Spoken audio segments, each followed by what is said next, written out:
It's me, Andrzej, and this is the Triumph Rocket 3 GT, and this is the Triumph Rocket 3R. I'll talk about the differences in a moment, although I think you can already see what it's about. First, a short history. So I have some very interesting memories with the Rocket 3, and no matter how you look at it, it's been quite a significant chapter in my life.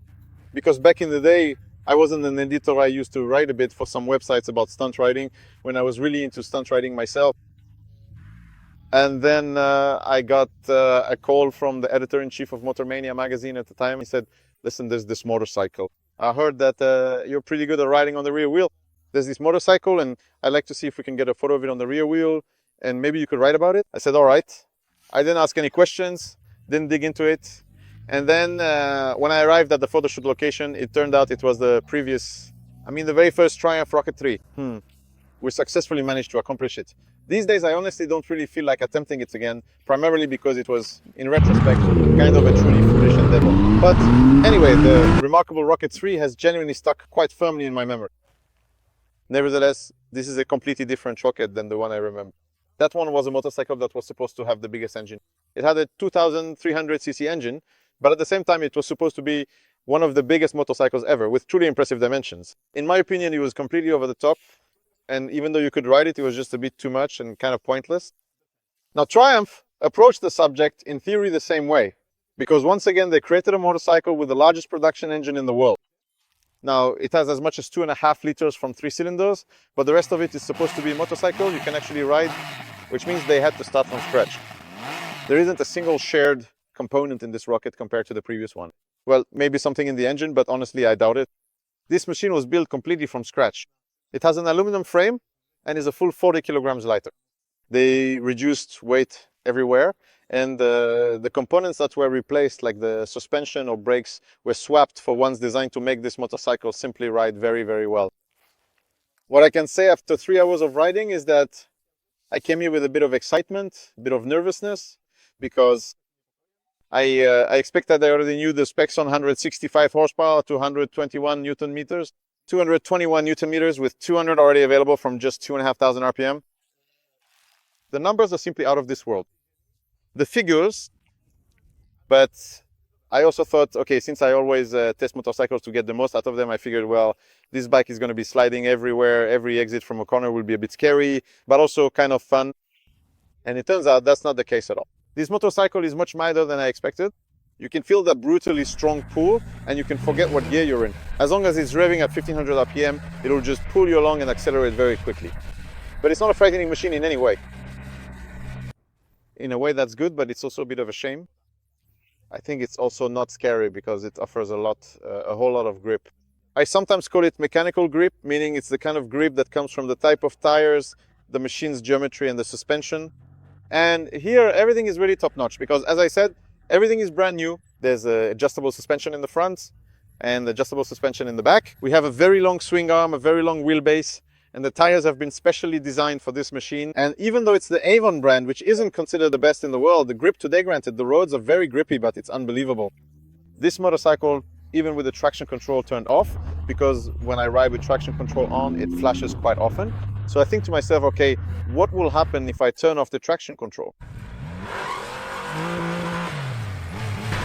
I turned it off, and it turns out that the motorcycle is so predictable and so gentle in delivering its power that before it even loses traction, it just accelerates out of the corner. So basically, now I ride without traction control, I give it gas with my elbow out, and I watch and observe what happens. When it comes to handling itself, it is surprisingly light. When riding the motorcycle straight and tossing it from side to side like this, it's almost unbelievable how easily it can be done. The weight only really reveals itself when, for example, you enter a corner and try to brake or make some kind of correction while braking, a line correction, because now we ride a bit differently on motorcycles for that reason, but all right, let's just let it be. Because we now have cornering ABS and much better tires, we're increasingly eager to enter corners while braking, for example. And that's the only moment when we can really feel the weight, especially when we're going downhill, entering a corner and braking. Even though these are the best brakes in the world, Brembo StyleMate can still feel that weight. It's there. And it's like, whoa, whoa, whoa, whoa. You just can't overdo it.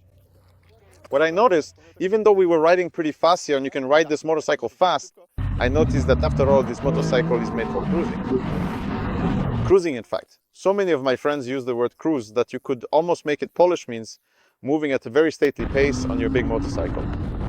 The inertia of the crankshaft here, of this huge engine, is incredible. It's great, because when you're riding in fifth gear, it's like driving some huge truck.